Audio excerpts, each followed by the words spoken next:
بسم اللہ الرحمن الرحیم الحمد للہ رب العالمین والصلاة والسلام علی سید الاولین والآخرین وعلی آلہ واصحابہ اجمعین ومن تبعہم بإحسان الی یوم الدین اما بعد فاعوذ باللہ من الشیطان الرجیم بسم اللہ الرحمن الرحیم لقد کان لکم فی رسول اللہ اسوۃ حسنہ لمن كان يرجو الله واليوم الآخر وذكر الله كثيرا وعن أبي أمامة رضي الله تعالى عنه قال قال رسول الله صلى الله عليه وسلم كلهم ضامن على الله عز وجل ثلاثة كلهم ضامن على الله عز وجل إن عاش رزق كفافا وإن مات ادخلہ اللہ الجنہ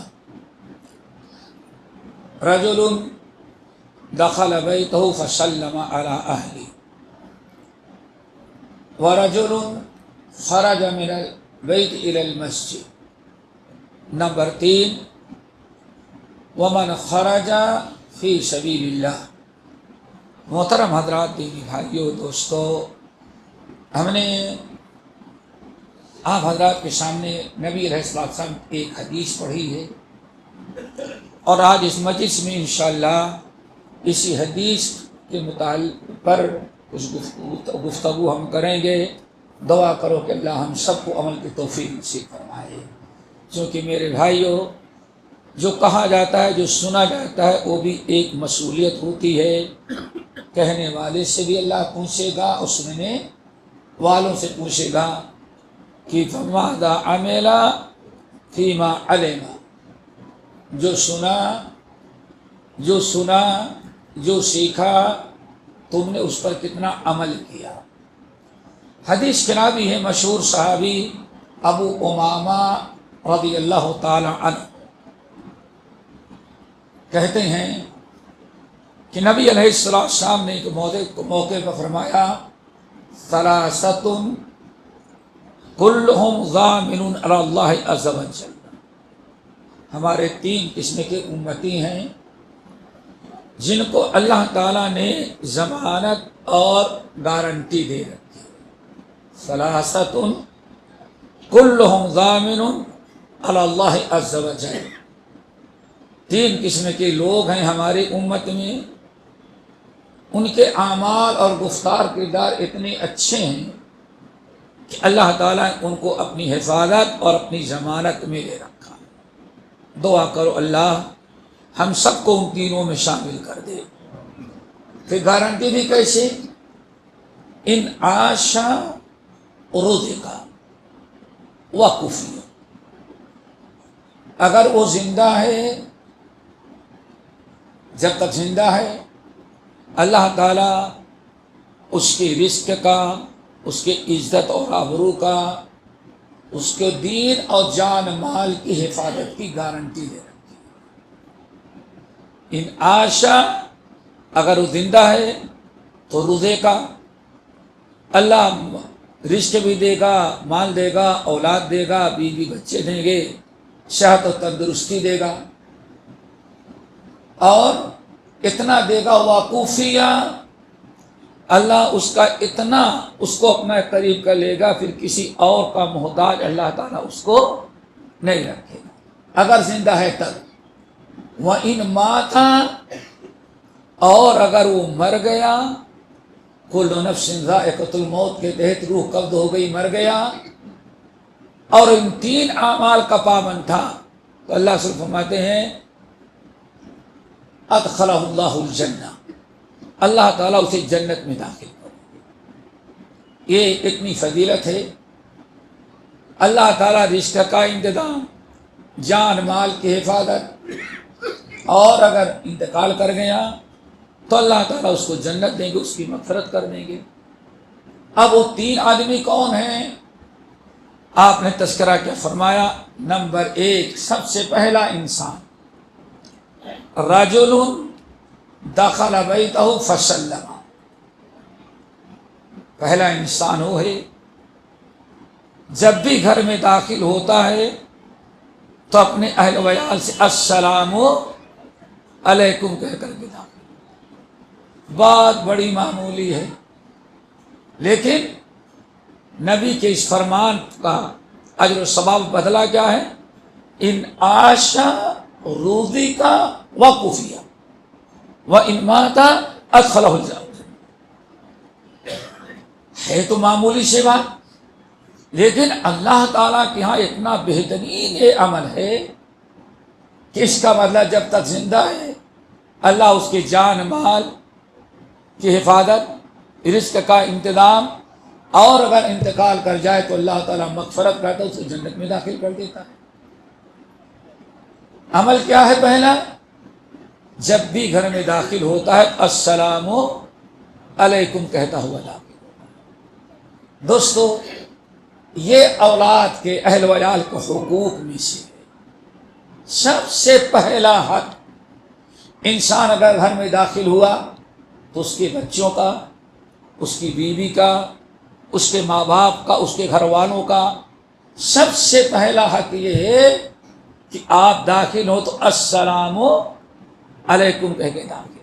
بہت سارے حقوق ہیں اہل ویال کی، بیوی کے، بچوں کے، یہ پہلا حق یہ ہے۔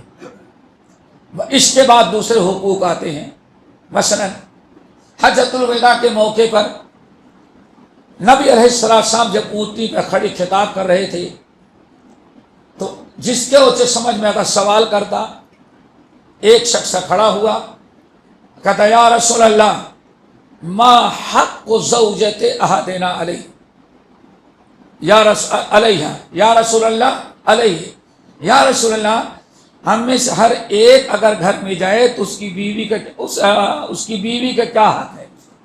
اللہ اکبر! ابتدا کہاں سے ہوتی ہے؟ السلام علیکم سے۔ اب اس کے بعد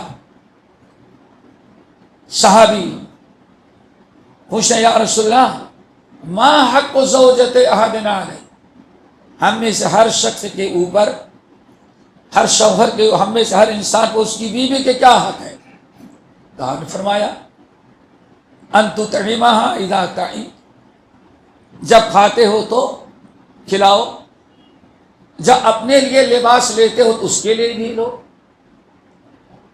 اگر ناراض ہو جاتے ہو تو گھر چھوڑ کر کے بھاگ نہیں جانا، ولا تہجرها الا فی بھائی گھر ہی میں اگر کوئی ناراضگی ہے تو ذرا گھر ہی میں بستر الگ کرنا، گھر چھوڑ کر کہیں نہیں جانا۔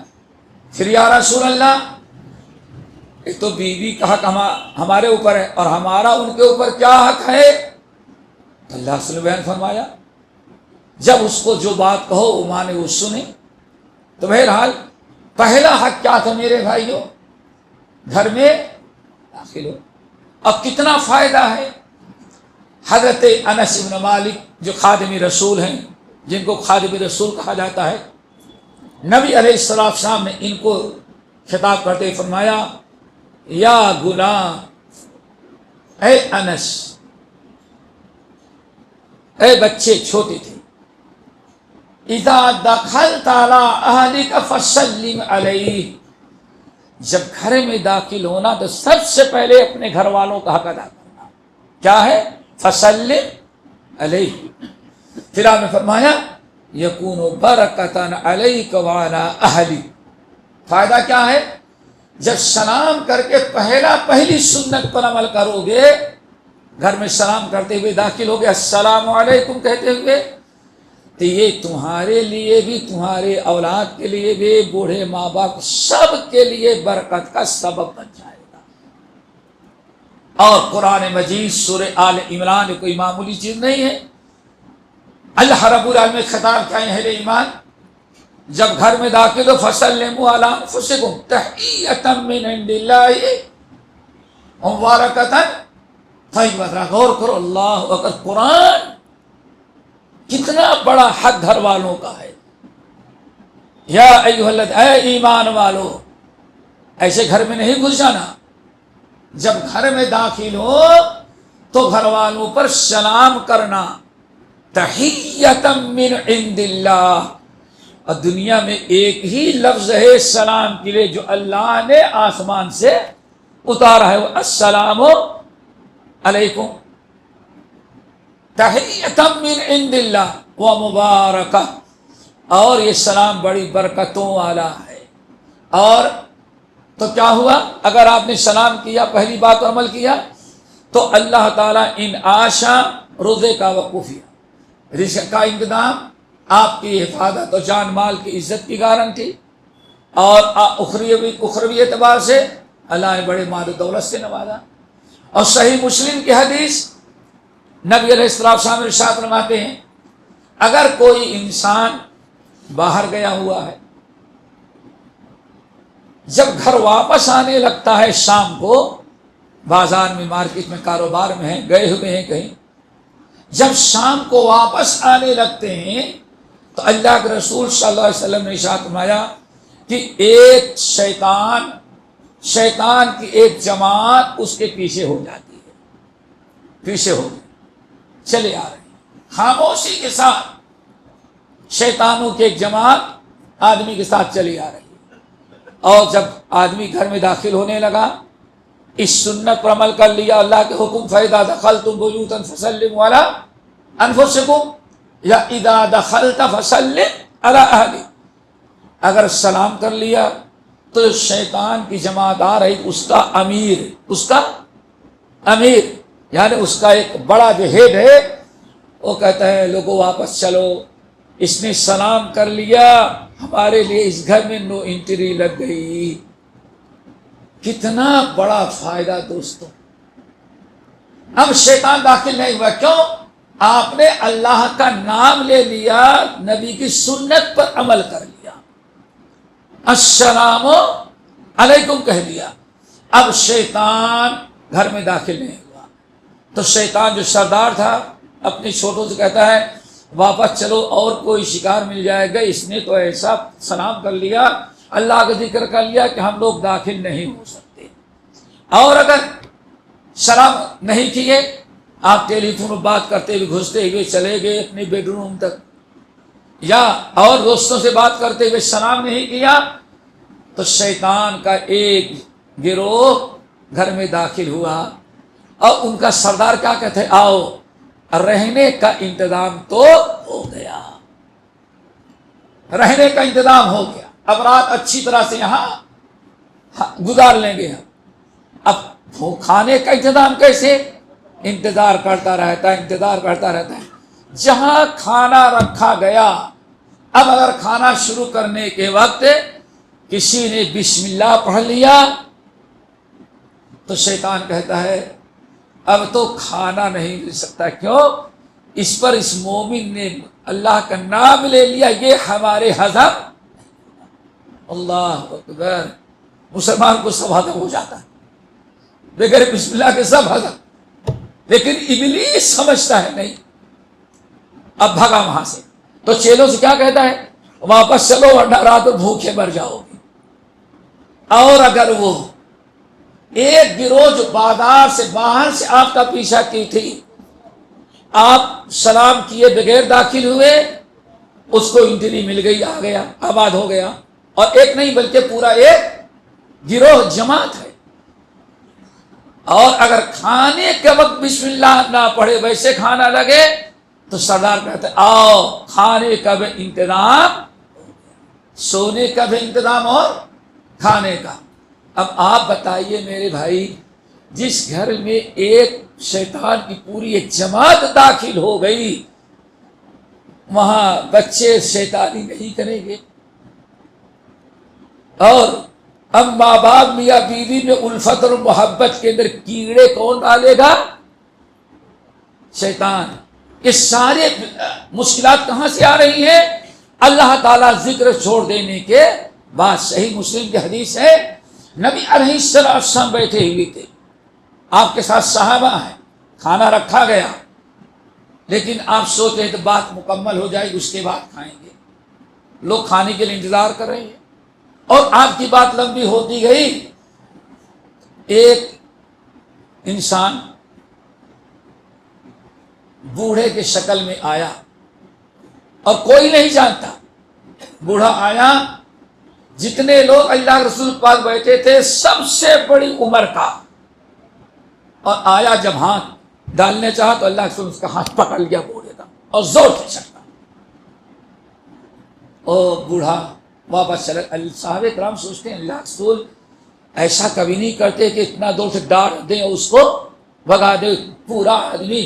آپ فرماتے ہیں بڑوں کی عزت کرو، یہ سب سے بڑا، اس کو آپ نے اسے ڈانٹ کے بھگا دیا۔ بیٹھے تھوڑی دیر، ابھی بات مکمل نہیں بھی تھی تو چھوٹی سے بچی، نبی علیہ السلام کو بچیوں سے بڑی محبت تھی، چھوٹی سے بچی کے شکل میں نظر آئی اور تیزی سے آئی اور کھانے میں ہاتھ ڈالا، اللہ سے اس کا بھی ہاتھ پکڑ کے زور سے چھٹکا۔ اب صحابہ کرام کو اور بڑی حیرت ہوگی، ارے چھوٹی سے بچی کو اللہ نے اس طرح سے جھڑک دیا، بوڑھے کو بھی جب چھوڑا نہ تو اس کو بھگا دیا۔ آپ نے کھانا شروع کر، بسم اللہ۔ اللہ کے رسول آپ بوڑھے کو کیوں نہیں؟ وہ بوڑھا نہیں تھا، شیطان بھوکا تھا، وہ سوچا کہ کھانا رکھا ہو آگے چل کر کے کھا لو۔ جب وہ شیطان آتا رہا تھا، ہمارے رب نے بتایا کہ ابلیس سے شیطان کھا نہ پائے، کیوں؟ بسم اللہ پڑھ لوگے تو کھانا اس کو ہضم، اس لیے اس کو میں نے ڈانٹا۔ تو شیطان سوچا کہ بچیوں سے نبی کی بڑی محبت کرتے ہیں، چلو بچی کے شکل میں آیا، جب بھی ہمیں پتا چل گیا کہ شیطان ہمیں جھڑک دیا، بسم اللہ پڑھو کھاؤ۔ میرے بھائی اب آپ بتائیں، جب ہمارے گھر میں شیطان اس طرح سے گھس جائے گا تو رات بھر بچے کیا کر رہے ہیں اپنے کمرے کے اندر، میاں بیوی میں کیا لڑائی ہو رہی ہے، بڑے بڑے بچے آپس میں کیا کر رہے ہیں، کون یہاں بیٹھا ہے اور خبر دنیا کو اس کنارے سے کر رہا ہے۔ جب شیطان گھر میں داخل ہوا تو کوئی خیر و برکت نہیں رہے گی۔ اور شیطان کیوں داخل ہوا؟ سب سے پہلی غلطی، ہم بغیر بسم اللہ کے داخل ہوئے۔ دعا کرو اللہ ہم سب کو اس سنت پر عمل کرنے کی توفیق نصیب فرمائے۔ فائدہ کیا ہوگا؟ جب تک زندہ ہے، وَإِنْ عَاشَ رُضِقَ وَكُفِيَ، اللہ رزق دے گا اور ہر قسم کے شر سے اللہ ہمیں شیطان کے شر اور بلا سے محفوظ رکھے گا۔ نمبر 2، وہ بھی بڑی اہم چیز ہے، دوسرا انسان جس کو اللہ نے ضمانت و گارنٹی دے رکھی، رجل خرج الی المسجد، وہ انسان، وہ ہمارا کلمہ گو امتی جو نماز پڑھنے کے لیے مسجد میں برابر آتا جاتا رہتا، اذان سنی، نماز کا وقت ہوا، اس کا دل بے قرار بے چین، گھر سے وضو کرتا ہے، وضو کرنے کے بعد بڑے ہی اطمینان کے ساتھ جماعت سے باجماعت نماز پڑھنے کے لیے مسجد میں آتا ہے۔ اب ذرا آپ بتائیں، جب ایک انسان نماز پڑھنے کے لیے گھر سے وضو کیا، وضو سے سارے گناہ معاف، اور جب نکلا وضو کے بعد جیسے گھر سے باہر نکلا، جب تک مسجد میں نہ آ جائے، پھر نماز پڑھ کے مسجد سے واپس نہ جائے، تب تک اللہ تعالیٰ اس کو نماز پڑھنے کا ثواب دیتے ہیں۔ امام احمد بن حنبل رحمۃ اللہ علیہ نقل کرتے ہیں، ایک صحابی تھے، پورے مسجد نبوی میں سب سے زیادہ دور سے وہ نماز پڑھنے کے لیے آتے تھے، اتنا دور کا فاصلہ طے کر کوئی نہیں آتا تھا، سینکڑوں لوگ نماز میں رہتے تھے، لیکن سب سے زیادہ دور دراز علاقے سے ایک صحابی آتے تھے، اور غریب آدمی تھے، سواری نہیں تھی، پیر میں جوتے چپل کا بھی انتظام نہیں تھا، لیکن ایک وقت کی نماز کا جماعت نہیں چھوڑتے تھے۔ لوگوں کو پتہ چلا، صحابہ کو، کہ بہت دور سے آتا ہے اور ننگے پیر آتا ہے، تو لوگوں کے دل میں رحم آیا، اللہ کے بندے وہیں کیوں نہیں پڑھ لیتے، یہاں کیوں آتا ہے؟ نہیں، ہم یہیں آتے ہیں، گھر میں نہیں پڑھیں گے جماعت کا ثواب نہیں ملے گا، مسجد وہاں محلے میں نماز مسجد نہیں ہے۔ کہا تو ایسا کرو نا، کوئی دل میں آ جایا کرو، اندھیرے میں نہ آیا کرو۔ کہا کیوں؟ تو آپ لوگ جانتے ہوں گے کہ حدیث کے اندر آتا ہے، مدینہ سانپ اور بچھو کا اس پورے علاقے میں سب سے زیادہ سانپ اور بچھو مدینے میں ہوتے تھے. اور آپ حضرات جانتے ہیں بارش کے موسم میں جب پانی بیلوں میں کھڈوں میں بھر جاتا ہے تو سارے مودی جانور کہاں جاتے ہیں؟ راستے میں خشکی بھی آ جاتے ہیں. تو سانپ اور بچھو باہر آ جاتے تھے. تو لوگوں نے کہا اللہ کے بندے رات کو ننگے پیر آتا ہے, سانپ بچھو کبھی ڈس لیں گے, نقصان ہوگا, کیوں آتا ہے اتنی دور سے؟ کہا نہیں ہم آتے رہتے ہیں, چلے آتے ہیں. کہا اچھا کیسا کرتے ہیں, ہم تم کو سواری خرید کے دے دیتے ہیں. سواری تو نہیں, میرے پاس پیسہ نہیں ہے. تو لوگوں نے کہا کہ اچھا دل میں رحم آیا, اتنا نمازی ہے, چلو سب لوگ مل کر کے ایک خچر یا گدھا خریدنے کے آئے گا. تو لوگوں نے کہا اچھا سواری کا انتظام ہم لوگ کر دیتے ہیں. کہا برائے مہربانی سواری کا انتظام نہ کریں. دیکھیں والسابقون السابقون اولئک المقربون, نہیں سواری کا انتظام نہ کریں. کہا اللہ کے بندے سواری کا انتظام کر دیں گے, سوار ہو کر کے آئے گا, سانپ بچھو نیچے رہیں گے, آسانی سے آ جائے گا. تیرا پیر گرمی کے موسم میں جلتی ہوئی زمین سے بچ جائے گا, ٹھنڈی کے موسم میں سردی سے بچ جائے گا, اور اس طرح سے آپ دنوں میں سانپ اور بچھو سے بچ جائے گا. آ جا. کہا کہ نہیں آئے. تو لوگوں نے شکایت کیا کہ چلو ابی ابن کعب سید القراء ہے, ان سے کہیں. جا کے کہا سید القراء ابی ابن کعب رضی اللہ عنہ سے, صحیح یہ ہم لوگوں کی بات تو نہیں مانتا, قابل رحم آدمی, سارے لوگ جتنے نمازی آتے سب سے زیادہ دور سے ہی آتا ہے اور ننگے پیر آتا ہے. غریب آدمی سواری کا انتظام نہیں, سردی میں زمین ٹھنڈی, گرمی میں تپتی رہتی ہے, پیر جل جاتا ہے, اور بارش کے موسم میں سانپ اور بچھو باہر آ جاتے ہیں رات کی تاریکی میں, کہیں ڈس لے جیسے. چلو ہم لوگ کہتے ہیں سواری کا انتظام کریں, تو کہتا ہے نہیں ابی ابن کعب آپ سید القراء ہیں, آپ ذرا سمجھائیں شاید کہ آپ کی بات یہ مان جائے. بڑی اچھی بات. حضرت ابی ابن کعب رضی اللہ تعالیٰ سید القراء کی ایک عزت تھی, اس سے ملے نماز میں, لے گئے کنارے. بھائی دیکھو اتنی دور سے آتے ہو تو ایسا کرتے ہیں ہم لوگ سواری خرید کے دے دیتے, اس سے تو آیا کر. کہا کہ نہیں آؤں گا. ہر سواری سے آ جا.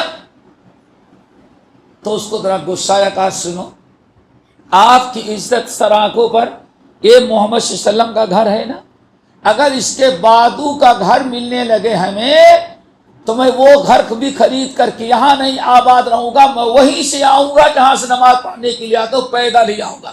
اب ذرا غصہ اس کو آ گیا, جھڑکی دے دی. اب جھڑکی دے دینے کے بعد ابی ابن کعب نے بڑا ٹیڑھا انسان ہے, جا کر کے نبی علیہ السلام یہ کسی بھی غصہ کی, اگر یہ نبی صلی اللہ علیہ وسلم کے باتوں کا مکان بک رہا ہو کوئی خرید کے, تو یہ بھی میں نہیں لوں گا, میں وہیں چاہوں تو نماز پڑھنے کے لیے. ایک کسی نے غصہ کی. حضرت ابی ابن کعب نے جا کر کے اللہ کے رسول پوچھنا, یا رسول اللہ ایسی سی بات ہے. نبی علیہ السلام نے بلایا, اللہ کے بندے تم کو لوگ پہلے سواری دے رہے تھے نہیں, اب ابی ابن کعب سمجھا تو تم اتنے تاؤ میں آ گئے, اتنے غصے میں کہ ہمارے باتو والا مکان بک رہا ہے وہ بھی مل جائے تو میں نہیں لوں گا, وہیں سے آؤں گا. اللہ اکبر. شوق تو ایسا ہو, السابقون السابقون اولئک المقربون اما ان کان من المقربین فروح وریحان وجنت نعیم. کہا یا رسول اللہ اب آپ بتائیں, آپ کا گھر بازو والا ہو, اذان ہوگی بیٹھے رہیں گے, وضو کر کے بیٹھے رہیں گے, جب بلال کہیں گے قد قامت الصلاۃ قد قامت, آ کے داخل ہو جاؤ گا, اور جیسے آپ سلام پھیریں گے سنت گھر میں ہو جائے گی, جا کے داخل ہو جائے. 4-5 منٹ کا کام. اور آپ کیا بیان فرماتے ہیں؟ نمبر 1 ذرا دعا کرو. مسجد کی اہمیت, اتنا بڑا اللہ وعدہ کرے کہ جو انسان مسجد میں نماز پڑھنے کے لیے آئے, ان عاش رضی کا وقفیا, ضامن علی اللہ، اللہ تعالیٰ اس کی گارنٹی دیتا ہے کھانے کی، پینے کی، عزت کی، جان کی، مال کی، خاتمہ بالخیر کی، اور اگر مر گیا تو اللہ اس کو جنت میں داخل کرتے ہیں۔ یا رسول اللہ، آپ ہی نے ہم کو تعلیم دی کہ آدمی وضو کر کے جب گھر سے مسجد سے وضو کر کے گھر سے مسجد کی طرف نکلتا ہے تو ایک قدم پر ایک نیکی، ایک گناہ معاف اور ایک درجہ بلند۔ یہ آپ کے بازو میں رہیں گے 5 قدم اور ہم 1000 قدم کا ثواب ہمارا ضائع ہو جائے گا۔ اللہ اکبر، دیکھو 1000 قدم چل کر کے آئیں گے، 1000 قدم چل کر کے روزانہ ہر نماز کے وقت 1000 گناہ معاف، 1000 ہو جائیں گے نا، 1000 گناہ معاف، 1000 نیکی، 1000 جنت کا درجہ بلند۔ اتنے بڑے فائدے کی چیز ہم کیسے چھوڑ دیں؟ کہا نمبر 2، آپ فرماتے ہیں کہ آدمی وضو کر کے جب مسجد میں آتا ہے تو جب تک واپس نہیں جاتا، آنا جانا اور مسجد میں جماعت کے انتظار میں بیٹھے رہنا، یہ سب اللہ تعالیٰ کیا اس کے نماز میں شمار ہوتا ہے۔ ہم کو آدھا گھنٹے، 1 گھنٹہ آنے کا، 1 گھنٹہ جانے کا، آدھے گھنٹے آپ کے ساتھ مسجد میں بیٹھنے کا، 2.5 گھنٹے نماز کا ثواب ملتا ہے، اور یہیں سے اٹھ کر کے آ جائے تو 5 منٹ کا ثواب۔ ہمارا کتنا نقصان ہو رہا ہے، بڑا سمجھایا اس نے، اللہ کے رسول کو حساب بتا رہا ہے۔ اب آپ بتائیں، ہم قریب سے آئے، سواری سے آئے یا قریب سے آئے تو نقصان ہے کہ نہیں؟ اللہ صلی اللہ علیہ وسلم مسکرا اٹھے اور فرمایا کیا چاہتا ہے تو؟ اللہ کیا چاہتا ہے؟ اتنا پاپڑ بیل کر کے نماز پڑھنے کے لیے تو آتا ہے اور اتنا حساب لگا رہا ہے، تیرا کیا مقصد ہے؟ یا رسول ارید الجنہ، وہ چاہتے ہیں کہ جنت مل جائے۔ اللہ سبحانہ میں جا، جس نیت سے تو یہ عمل کر رہا ہے، جو تو نے سوچا سب تجھے رب نے دے دیا۔ میرے بھائی، یہ ہے مسجد میں آنا۔ آپ نے کیا فرمایا؟ دوسرا انسان وَرَجُلٌ خَرَجَ إِلَى الْمَسْجِدِ، جب انسان نماز کے نیت سے مسجد کی طرف آئے تو جب تک واپس نہیں جاتا، اور جو پابندی سے آتا ہے 5 وقت، اللہ تعالیٰ نے گارنٹی دے رکھی کس کی؟ ان آشا روزی کا، اگر زندہ ہے تو رزق کفاف عطا کرے گا، اللہ کبھی اس کو بھوکا نہیں رکھے گا، مال سے اولاد ہر قسم کے حلال رزق سے نوازے گا، اور وَقُفِیَ ہر قسم کے ظلم، زیادتی اور دشمنوں کے سازشوں سے اللہ تعالیٰ اس کو محفوظ رکھے، کفایت کرے گا۔ اور اگر وہ مر گیا وَإِن مَاتَ، اور اگر مر گیا تو دخل الجنہ، اللہ اس کو کہاں داخل کر دیں گے؟ جنت میں۔ دعا کرو سب کے اندر یہ شوق پیدا کر دے۔ کیا خیال ہے؟ ہمارے یہاں کا آدمی وہیں چبوترے بیٹھ کے چائے پیے گا، بات کرتا رہے گا، گفتگو کرتا رہے گا، جب تکبیر سنے گا کہ ہاں اللہ کا قامت الصلاۃ، اب دوڑ کر کے آئے گا۔ اللہ اکبر۔ یہ ہے میرے بھائی کون؟ دوسرا انسان جس کو اللہ کے رسول صلی اللہ علیہ وسلم نے، اللہ کے رسول نے فرمایا اللہ نے اس کو اپنی گارنٹی میں لے رکھا ہے۔ اللہ تعالیٰ اس کے جان کی، مال کی، ایمان کی، اخلاق کی، کردار کی، اللہ سب کی حفاظت کرتا ہے۔ 2 ہو گئے۔ نمبر 3، 2 ہی ہوئے کہ 1 ہوا؟ 2۔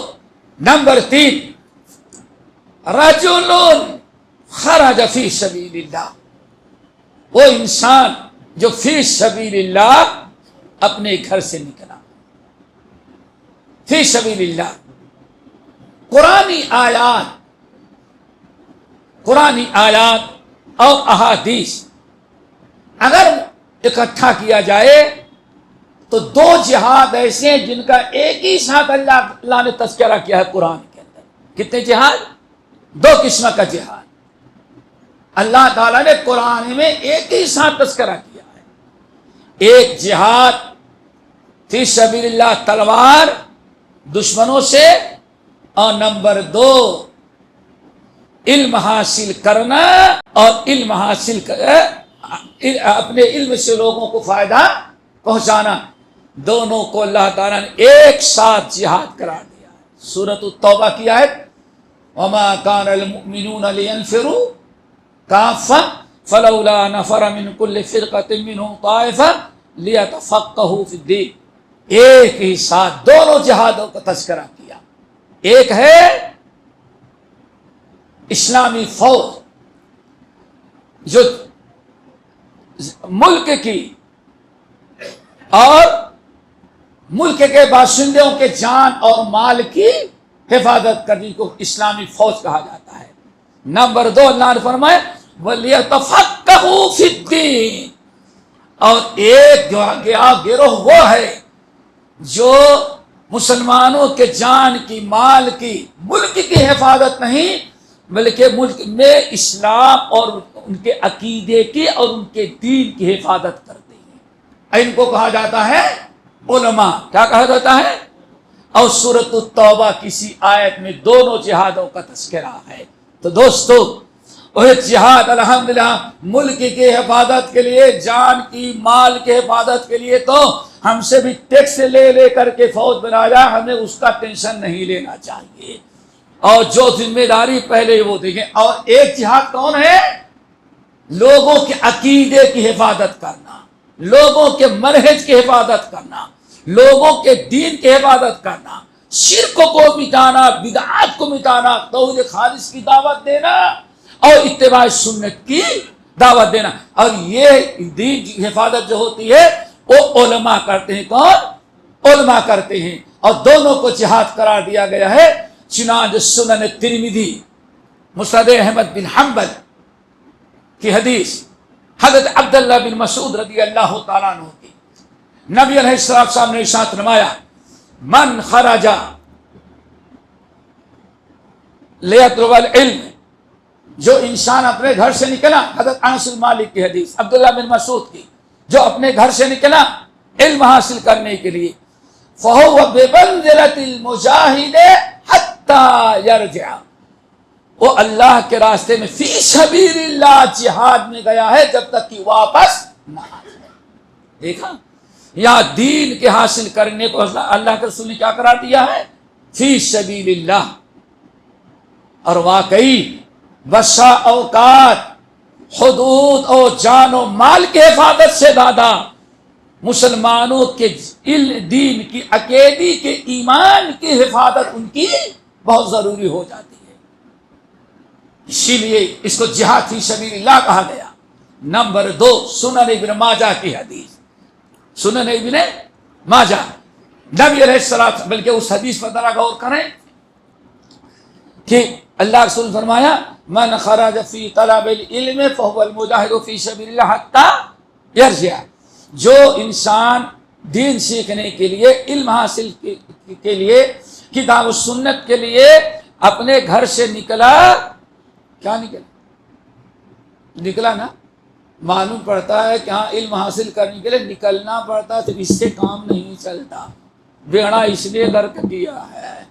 تو جس کا بھی اچھا لگا ہم نے سن لیا، گھر سے قادیانی ہو، مرزائی ہو۔ دوستو یاد رکھنا، معاذ بن، کبھی تفصیل کے ساتھ، معاذ بن امام احمد بن حنبل، امام دارمی، امام حاکم، بہت سارے لوگوں نے نقل کیا، اور سب سے بڑی چیز امام ابن ابی شیبہ رحمۃ اللہ نے بہت تفصیل کے ساتھ کتاب الایمان میں نقل کیا ہے، اور ہم نے بہت تفصیل کے ساتھ ابھی UK میں کتاب الایمان کی جو شرح تھی ہم نے اس پہ کافی شرح بیان کر دی ہے۔ حضرت معاذ بن جبل وفات کے وقت ان کے بہت سارے شاگرد آئے، اکٹھا ہو گئے استاد کی ملاقات کے لیے۔ اللہ اکبر، تھوڑی دیر کے بعد ایک گشی طاری ہو گئی، آخری لمحات تھے، کیونکہ تعاون کی بیماری میں تھے نا، اور وہ بھی اللہ اکبر، یہ بہت دل کی بات ہے، دل گردہ کی بات ہے۔ کہتے ہیں کہ پورا خاندان، گھر کا ایک فرد نہیں بچا تھا۔ جمعے کا دن تھا، جمعے کو خطبہ دیے، کہتے ہیں دمشق کی جامع مسجد سے خطبہ دے کے جیسے نیچے اترے، ایک آدمی داخل ہوا، حضرت آپ کے بیٹے، اب بڑے بیٹے عبد الرحمن کا انتقال ہو گیا۔ کتنے دلوں کو خدا کی بات، انتقال ہو گیا۔ نماز پڑھائی اور نماز پڑھ کر پیچھے گئے۔ دوسرے دن چلا دوسرے بیٹے کا۔ یہی ایک صحابی ہے جن کا پورا خاندان طاعون کی بیماری میں ختم ہوا۔ یہ آخری تھی۔ کچھ ان کی تعزیت کے لیے آتے، کچھ عیادت کے لیے آئے سارے شاگرد، جو بھی سنتا استاد بیمار ہے آتے رہے، بیٹھے ہیں، بات کر رہے ہیں، تسلی دے رہے ہیں کہ چلیں سب کو شہادت نصیب ہوئی اور کیا کہہ سکتے تھے۔ اچانک بے ہوش ہو گئے۔ جب ہوش آیا تو شاگردوں نے بیٹھایا اور تکیہ رکھ کر کے ٹیک دلایا، ہر شاگرد رو رہا تھا، ہر ایک کی آنکھوں میں آنسو تھے۔ ایک تو پورے گھر کے ہی ایک فرد بچی ہوئی تھی اور کئی دن سے بیمار تھے، سوچ رہے شاید اللہ تعالیٰ ان کو زندہ رکھے۔ ہر ایک کو اپنے ہاتھوں سے دفنایا، بیوی کو دفنایا، بچوں کو دفنایا، بیٹوں کو دفنایا، سمجھ گئے نا؟ تو ایسے بیٹھایا ان کو۔ جب بیٹھے گشی ختم ہوئی تو دیکھا سارے شاگرد آپ دیدہ رو رہے تھے۔ کہا کیا ہوا؟ کہا کہ سب سے بڑی تکلیف یہ ہے کہ آج تک جو آپ سے علم سیکھتے تھے، اگر اللہ نے آپ کو اٹھا لیا تو ہمارا علم سیکھنا رک جائے گا۔ یہ دین کی باتیں کہاں سے کس سے سنیں گے؟ تو اس موقع پر کچھ بتائیں، کیا کریں گے ہم لوگ؟ تو حضرت معاذ بن جبل تھا، یاد رکھیں، معاذ بن جبل نے کہا رضی اللہ تعالیٰ عنہ، دیکھو ان الایمان والعلم مکان، علم اور ایمان دونوں کے سینٹر ہوتے ہیں، جگہ ہوتی ہے، وہیں جانا۔ تو پھر 4 علماء کا نام بتایا، کسی غیر عالم کا نام نہیں بتایا۔ کہا سلمان فارسی میرے بھائی، ان کے پاس جانا، ابو درداء کے پاس جانا، حضرت عبداللہ بن مسعود کے پاس جانا، حضرت زید بن ثابت کے پاس جانا، علماء کو بتایا۔ تو بہرحال عرض کر رہا تھا کہ حضرت معاذ بن جبل نے کہا ان کے پاس علم حاصل کرنے کے لیے جانا۔ دیکھیں اللہ رب العالمین نے علم حاصل کرنا بھی ایک بہت بڑا کیا قرار دیا ہے؟ جہاد۔ مسجد نبوی ہے۔ سنن ابن ماجہ کی روایت، نبی علیہ الصلوۃ والسلام نے ارشاد فرمایا من جاء فی مسجدی ھذا لم یأتہ الا لخیر یتعلمہ او یعلمہ۔ کئی حدیثیں، بس ایک حدیث بتاتے ہیں۔ آپ نے ارشاد فرمایا لوگوں، جو اس ہماری مسجد میں آیا اور آنے کا بڑا مقصد کیا ہے؟ آ کر کے دین سیکھتا ہے یا دین سکھاتا ہے، کوئی اور مقصد نہیں۔ آتا ہے نماز پڑھتا ہے اور سوچتا ہے دین سیکھتا ہے اور دین سکھاتا ہے۔ آپ نے فرمایا فَهُوَ بِمَنْزِلَةِ الْمُجَاهِدِ فِي سَبِيلِ اللَّهِ، تو جو دین سیکھنے اور سکھانے کے لیے بیٹھ رہا ہے، اس کا بھی مقام وہی ہے جو مجاہد فی سبیل اللہ کا ہے۔ تو دوستو ایک خاص یاد رکھیں کہ الحمدللہ ہماری مساجد میں جو ائمہ مساجد ہیں، درس قرآن دیتے ہیں، درس حدیث دیتے ہیں، یہ کوئی معمولی چیز نہیں۔ تھوڑا سا ٹائم نکالیں اور بیٹھ جائیں، کچھ سیکھ کر کے جائیں، اپنے دوست احباب کو سکھائیں، اپنی بیوی بچوں کو سکھائیں۔ یہی سب سے بڑا جہاد قرار دیا گیا ہے۔ اس کو اللہ کے رسول متعدد احادیث میں جہاد قرار دیا۔ اور پھر نبی علیہ الصلوۃ والسلام کا فرمان تو ہے، یہ ابن ماجہ کی حدیث اور ترمذی کے آپ نے فرمایا الدنیا کلھا ملعونہ، دنیا کی ہر چیز انسان کو اللہ تعالیٰ سے دور کرنے والی ہے۔ نہیں دور کرنے والی ہے؟ سب سے محبت کس سے ہوتی؟ آپ کے بزنس سے، آپ کے مال اور اولاد سے۔ لا تلہکم اموالکم ولا اولادکم عن ذکر اللہ، ہر چیز الدنیا کلھا ملعونہ، دنیا کی ہر چیز لوگوں تمہیں اللہ تعالیٰ سے دور کرتی، لیکن 4 چیزیں ہیں جو اللہ سے تم کو قریب کرتے ہیں۔ نمبر ایک ذکر اللہ، ذکر اللہ، انسان اللہ تعالیٰ کا ذکر کرے، ذکر الہی ایسا عمل ہے جو اللہ کے قریب، فاذکرونی اذکرکم۔ نمبر دو او ما والا، یا ذکر الہی کے علاوہ وہ چیزیں جو اللہ کو پسند اور محبوب ہیں، اللہ کی پسندیدہ چیزیں، ماں باپ کی خدمت ہے، باپ کے حقوق ہیں، بچوں کے حقوق ہیں، بیوی کے حقوق ہیں، شوہر کے حقوق ہیں، پڑوسی کے حقوق ہیں، حج کرنا پسند ہے، روزہ رکھنا پسند ہے، ہر وہ چیز جس کا تعلق چاہے دل سے ہو، زبان سے ہو، دل سے ہو، کان سے ہو، آنکھ سے ہو، مال سے ہو، وقت سے ہو، جو چیزیں اللہ کو محبوب پسندیدہ ہیں وہی چیزیں کرو گے تب اللہ تعالیٰ کے قریب پہنچے گی۔ نمبر تین عالمون، کون بھائی؟ عالم، عالم کے پاس بیٹھیں گے تو، اور بھی عالم کیسے؟ جو آپ کتاب و سنت کا ہو اور کتاب و سنت کے تفقہ ہو۔ عالم کے پاس بیٹھیں گے تو جب بھی عالم کے پاس بیٹھیں گے کچھ نہ کچھ دین کی باتیں سنیں گے تو اللہ تعالیٰ کے نزدیک یہ بڑا محبوب عمل ہے، یعنی عالم اللہ انسان کو، اللہ کے بندوں کو اللہ کے قریب کرتا ہے۔ اس لیے کہا جاتا ہے کہ اب زمین کے اوپر اور آسمان کے نیچے انبیاء کے بعد اللہ کے بندوں کو اللہ تعالیٰ کے درمیان جو واسطہ بنتے جوڑتے ہیں علماء حق اور علماء ربانی ہیں۔ دعا کرو اللہ تعالیٰ ایسے علماء سے ہم اس امت کو مالا مال رکھیں۔ اور نمبر چار او متعلمون، متعلم یعنی دین سیکھنے والا۔ یہ چار چیزیں ہیں جو اللہ تعالیٰ کے قریب کرتی، باقی ساری چیزیں اللہ تعالیٰ سے دور کرتی ہیں۔ تو نبی علیہ السلام نے ارشاد فرمایا جو انسان، ابن ماجہ کی دوسری روایت، جو انسان مسجد میں آتا ہے صبح یا شام کو اور آنے کا مقصد صرف ایک، یہاں جاتے ہیں تو دین کی باتیں سنتے ہیں، کچھ دین سیکھتے ہیں، کیونکہ اس وقت کی بات ہے جب مسجد ہی میں دین سکھایا جاتا تھا۔ انگریزوں کے آنے کے پہلے تک پوری ہندوستان میں بھی کوئی مدرسہ نہیں ہوتا تھا، اسے مسجد ہی میں عالمیت، صادرت، سارے تعلیمات انہی مسجدوں کے اندر ہوتی تھی۔